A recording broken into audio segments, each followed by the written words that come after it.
As we try and do with these panels, we'll try and have as many questions as possible, but I guess to kick it off, if we can go through and just introduce ourselves, that would be a good start. You want to start, Ronan? Okay, yeah, I'm Ronan Sandford.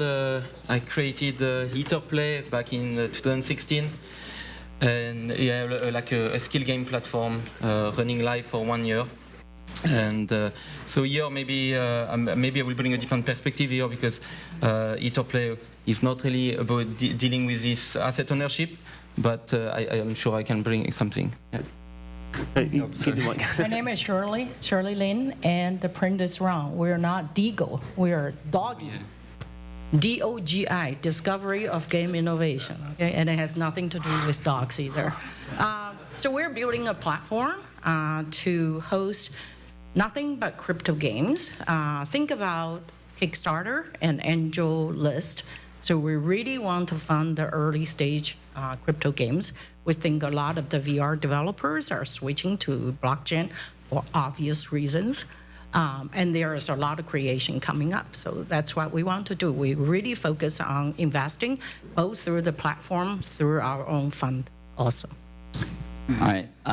My name is Sean Keith. I'm the Vice President of Business Development at BitGuild. BitGuild is a decentralized gaming platform for games built on the blockchain. So actually, much like Shirley's company, we are only hosting blockchain games. And if you are a game developer out there that's building a game built using blockchain technology or thinking about it, we'd love to talk to you guys. We're building up a great community that will get eyeballs on your game.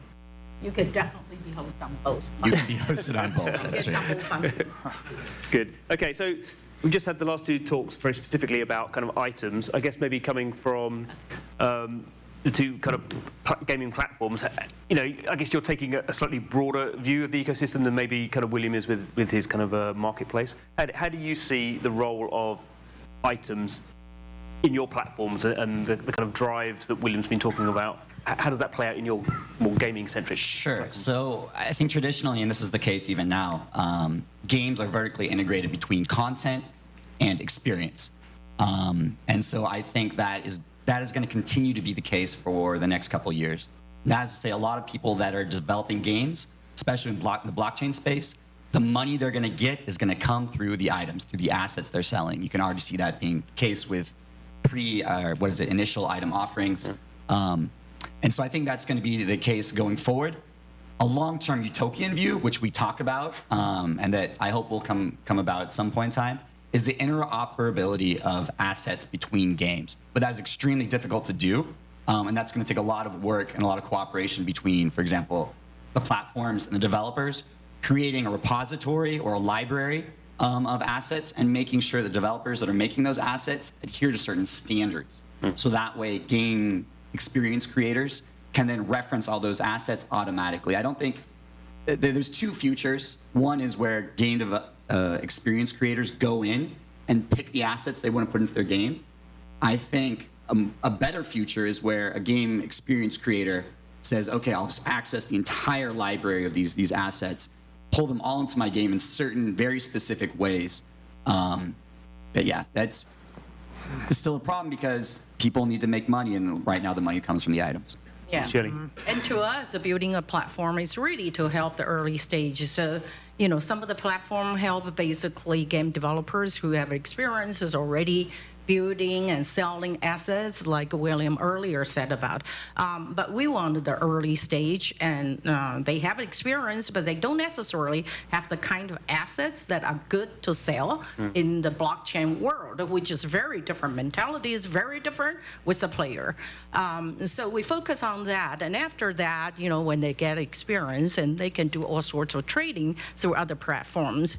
But again, before they can do that, we really want to fund the first. It's a very early stage. And I created a name of this because the mentality, again, was a traditional game. We know F2P, free to play, or P2P, freemium play. And I coined this phrase called P2P to P2P. Pay to play to profit. That's a key. because people right now, as William said, 15 million people in the crypto world, they already are verified payers. They have paid. They have things in their wallet. Okay, how well can you target that? Then what attracts them to come buy your assets? So that's all depending on how you market the team and the items. So we're playing a lot on the reputation of the teams, putting the trust on a flat platform. So we're going to be doing a lot of decentralized, not blockchain, DD to the games and to the development teams so that the players or the buyers will have some certain level of trust. Of course, everything is going to be constructed in the smart contract, but smart contract right now is not perfect. So there's going to be holes. So it still takes a lot of manual effort. Ronan, what are your thoughts about the value of items? Yeah, so I mean, I think it goes beyond item potentially. I mean, for example, with Etherplay, if you compete, you can win a trophy. So this, so that it goes beyond buying. It could be generated automatically for the game. And also, I look forward for games that instead of the game developer generating the item, the user is generating the item. Mm-hmm. And maybe, decentralizing the creation itself. Mm. Yeah. I wanted, William, particularly, I guess, because the way OP Skins has developed, it's a very specific types of games and very specific items, which is a very interesting economy. But do we want blockchain games just to be built around that kind of very competitive, and it's a skin on a gun? I mean, because it's a big niche if it's $50 billion of transaction. No, I don't. It's what people trade, right? I would love it if many, many people wanted to trade all kinds of other items. Mm. You do have some of that with Minecraft, right? Minecraft, I would say, is one of the most progressive type of platforms, right? Where they're happy for you to mod it, for you to set up your servers, for you to sell items, build economies. And there's a reason it's one of the most successful games out there, one of the most successful game platforms. It is, but we have to realize having a item economy that's super successful is a unicorn. It's 1 out of 100,000 games. Mm. What causes that to happen? It's hard to say, but it's an emergent phenomenon. You can't read it in a book and do it. It's not make it unique, put it on blockchain. Now it's successful. I mean, if it was deterministic like that, everybody would do it. Mm-hmm. We have a recipe that we sort of look at after having done this for 20 years, and there's games we see that sort of, they have the right ingredients. Now let's see if we can add some other things. One is convenience. Yep. The other is a friendly environment from the publisher. Some publishers are hostile, some publishers are not. But it's very, very rare. I don't see the blockchain-based games being any different. The vast majority of them won't really catch on. And the ones that do, it's going to be because they're fun. Because already you've been quite aggressively adding some blockchain games to your exchange. Are you seeing any volume on those things? Well, we have, or we've been doing a lot of announcements. Yeah. None are ready yet, right? So there's probably 50 or so, but they're in the process of being built. I mean, they look like they could be interesting, but I've been publishing mobile games for a long, long time. There's 50,000 apps in Android and iOS every month. Yep. And there's 20 in the top 20 list.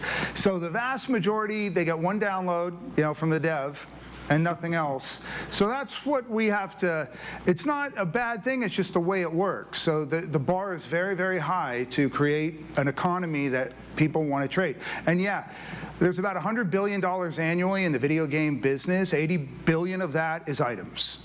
Right? So that's what people do. Okay, so I said we're going to have some questions, and we didn't have any from William's talk. So do we have any questions about item sales?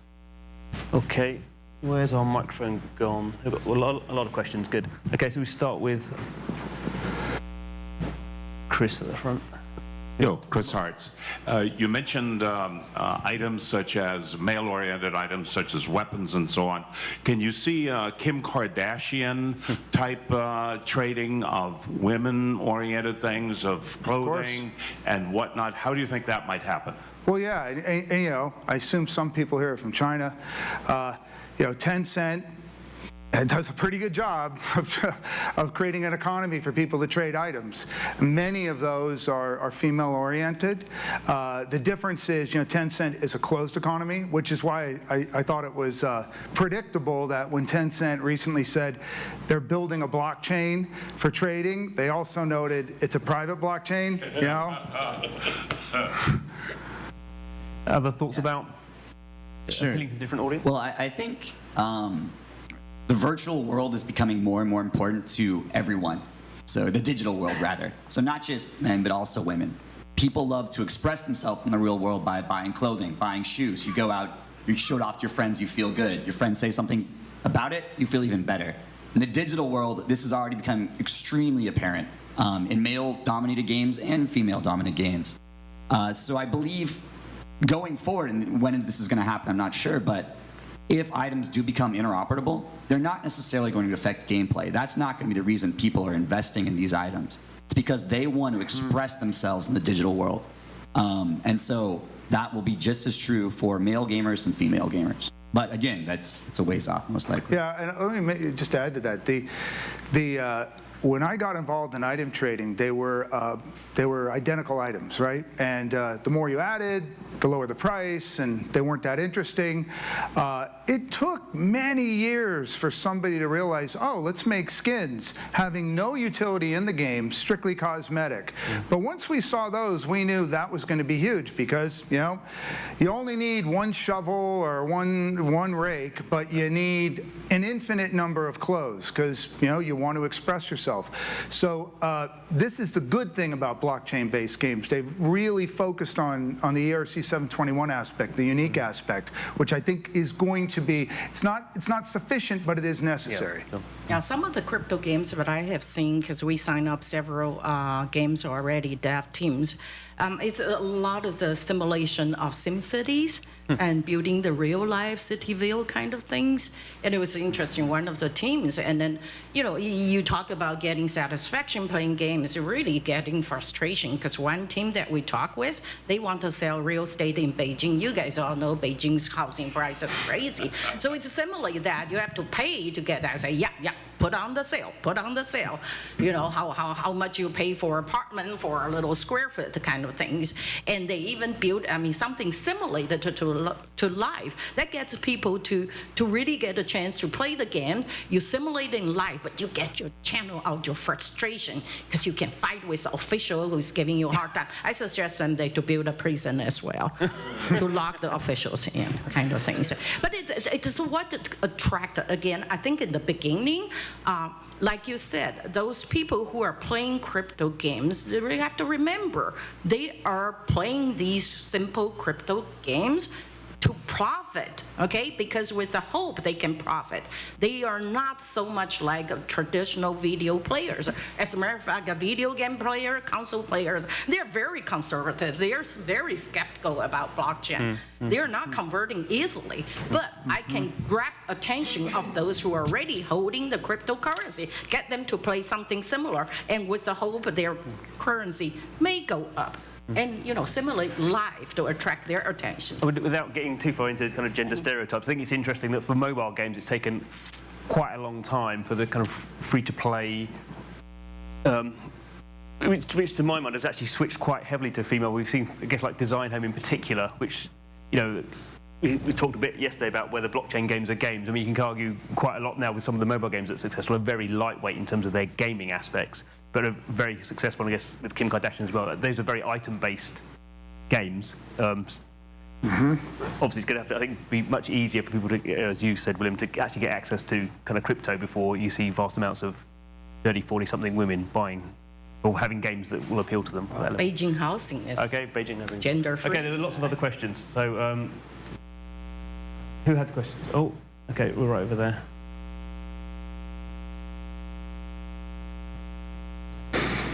It's Barbara from Mindstrom. William, it's a question for you. In the trading economy, have you seen any value in when people trade goods, in moving that good from the digital world exclusively to tying in something in the real world? For example, you have baseball bats and you've got signed baseball bats, and is there a market for people actually leveraging that in some physical. Yeah, jumping from the digital to the real Right. world. And is that a large market? There may be. I have zero interest in it. I never have. That to me introduces friction. So some people may find that that works, like you said, the analogy with baseball cards. I love the digital world. I only want to work in the digital world. It's easy to deliver stuff to people digitally. It's a pain in the ass to do it physically. So I'd prefer that, and I think most people with device proliferation, what it is, have an easier time with it. There's probably niche markets that you can exploit. You know, Magic the Gathering does a great job, right, of that, but it's not interesting to me. There are a few interesting blockchain card game kind of projects going on at the moment. There's one called Volition, be worth looking into. Anyone else got any thoughts on digital, physical interactions? Is that just too? Yeah, I mean, I guess it can provide liquidity to an item, so you can get something and then you can brag about it. You have it, but you actually don't have it at home or whatever. You just own it and then you can sell. I mean, I guess that's one aspect that could be helpful. Yeah. Cool. Other questions? Does someone else have their hand up? Sorry, there are like say who you are. Alex, Crypto Gaming SF Meetup. What you guys are appealing to is open game economies. There are 3 examples of them, like Entropy Universe, EVE Online, and Steam as a platform. Like, rest of the games are not allowing open game economies because it's a game design challenge, and people in Star Wars galaxies were trying to explore it. It doesn't work. Like, blockchain is an ultimate digital rights management solution. And now you can design this item-first economies with all the liquidity in it. Do you guys see other games as an examples of open game economies? Maybe I missed something among these examples, or something that you really want to be open and tokenized, like contrary to Valve with its like restrictive licensing policies, which we can replace with a common sense digital rights, digital property rights. Yeah. Well, like I said, the biggest difference between blockchain-centric game design and non-blockchain-centric game design is this openness, right? Now, it's easy to be open when you don't have any customers, right? It's like, hey, come one, come all. My experience is as soon as people start to see traction, they shut the doors. So that could still happen, but if there's been any platform I've seen that's been more open, it's been blockchain, and I do think a thriving secondary market really helps the primary market, but it has, for many reasons, content creators don't like to have other people meddling with what they do. It's been slow to take off. Yeah, and this is kind of related. I used to do IP licensing for Fox, and the IP right holders are extremely concerned about their content being used in ways which are, not what they designed. For example, like if an IP holder has a character and that character is suddenly pulled in token-wise to like a porn game or something, that would not fly.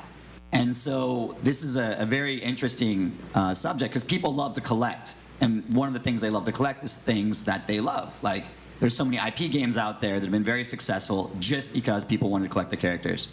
And so this is a challenge going forward. But if some rules can be created, and again, one of the things we're trying to do is create standards and some guidelines, then you have a lot more possibilities out there. Because even without the proliferation of blockchain games, the concept of potentially having crypto collectibles that are yours, that represent something that you love, in and of itself, potentially very powerful. In terms of kind of using a term that we're not supposed to be using anymore, platforms, but in terms of kind of CryptoKitties, and as Benny was saying earlier on, the way that's making a platform, they're very open. Obviously, they can't really stop other people using it, but they seem to be very open to that kind of thing. I mean, is that now going to be the standard platform for the next kind of But I would few years? say, I don't think they were open initially. Really? I think it was a little bit of a surprise that people could put items, like we did, on our site and trade them. I was like, oh, wait a minute, that's right. It's It's a blockchain. Anybody can do it. So now it's kind of like, all right, we'll just accept it. But it's a hard thing for most people to accept. And then also, don't forget, anyone who's building these, it is very expensive to transfer an item. It's very expensive to create an item. I don't know, what is it, $6 to breed cats on CryptoKitties? You know, that's because it's very expensive to create a contract. You know, $2, whatever, you know, on ERC-20 or ERC-721. It is an absolute impossibility that those will succeed in any mass way as a result of the costs. You know, it costs zero, effectively, like some microscopic amount of electricity for a regular game company and its server to create an item. It costs like a couple of bucks to create an item on the blockchain. You know, that just doesn't work. Again, EOS is probably going to solve that, but it's not solved yet. I think that maybe, I mean, I think that's what the expectation really about this is that the price to pay to really own that asset. And you own it, it's your right to put in any game you want. I think that's why, that's what the future will be of this asset. It's the user decide. It doesn't matter anymore whether. So maybe for IP, it's a very interesting challenge. So maybe the solution will be that they will never want to be on the blockchain, and because the idea is the user is in control. So. You know, one thing I'd like to point out is I actually don't think the shared items in a game has any chance at all, ever. No game developer is going to take someone else's content and put it in their game, but whatever. I mean, it's an interesting discussion, but it's an interesting use case. I just, you know, I will be shocked. I hope it happens, but it's like going to a movie studio and saying, hey, we've got a bunch of other characters from other movies. Will you write them into your script? It's like, no. But I do think the blockchain does something that's super valuable for guys like me who like to track how many items are out there. It doesn't mean you have to use the blockchain for everything. It can be a side chain, but it's really nice to see the complete inventory of all items and their rarity on a chain. I think that's very cool. And when you want to do something provably fair, because people can inspect your smart contract and they can see that it's provably fair, I think it has huge potential for gambling. Okay, that's another whole topic. I think, oh, okay, Jim. Kind of covered this, so. Just say who you are, Jim. Jim Young, CVCap. So I definitely see the value of the scarcity that the blockchain function creates and that you can resell. But I question why is there discussion in terms of the interoperability of these assets between games? Because if you look at World of Warcraft or CS, it's not like people are trading one item in one game for another item in another game. If anything, well, they are doing that, but you're right, not within the game itself. Yeah, if you can exchange it for, let's say, cash or digital currency, and then you buy something else that you want, it seems to make more sense. But I'm curious to the people who do think. I'm curious to hear from the people who do think why using the same asset across games is going to be something that either the developers or the people, or the consumers, want to push for. Okay. So. Two points on that one. First of all, on our platform, we only allow for the usage of our own token. And so technically, let's say World of Warcraft and some other game, you could sell your World of Warcraft character for a standardized currency or a token, and then use the same token in another game. So it's basically a platform-wide premium currency. As for interoperability, this is something that we could talk about for a long time. Again, I mean, usually I mention it's somewhere way out there in the future. It's a utopian ideal that you see in science fiction works such as Snow Crash from Neil Stephenson, Ready Player One, Ernest Cline. Like, that is out there in the human psyche. That we as people, I think, all would like that, right? I would love to take my Teenage Mutant Ninja Turtle character from like the arcades in 1990 and then just show him off in a game because I think he's cool and I want to flash my creds. So it's a utopian ideal. Yeah. Is it going to be doable in the near future? I am also very doubtful, but I think with blockchain technology, that future is conceptually possible. That's never been the case before. I mean, actually, it's already there. I mean, there's already interoperability live today. I mean, so it's there. I mean, yeah, I'm curious, which game? I mean, there is like a CryptoKitty hat. There's lots of CryptoKitty lots of stuff. Yeah. Roblox. Okay. Well, yeah. Should we last? We're running a bit late, so last question or comment from Arthur. Yes, sorry, like to make it as a debate. Explain who you are, Arthur. Hi, I'm Arthur Madrid from the game The Sandbox. So no, I'm just. It's already there. I mean, even in terms of IP, you have Spider-Man meeting Marvels. So it's like, in any case, right now, you feel like people on Roblox, for example, are trading their own item between games. And the way you see creators just like not able to want to pay $2 for their creation, I think they will, they won't. Like $2, it's nothing compared to the pleasures. I don't know how if you know really well the business model of Roblox and how successful Roblox is right now, and how disruptive Minecraft and Roblox are. And they are not at all a social phenomenon as just a unicorn, as you say. They just make the new gamers. Like kids now, they are born with Minecraft and Roblox playing in a way that any games have been played before at a very young age. And those are creation games. So I'm really not sure about all the way you're certain about what's going to happen in the future. Cool. Good. It was not a question. We'll leave it on that point because people want to go to lunch. I'd just like to say thank you for our panelists. Thank you.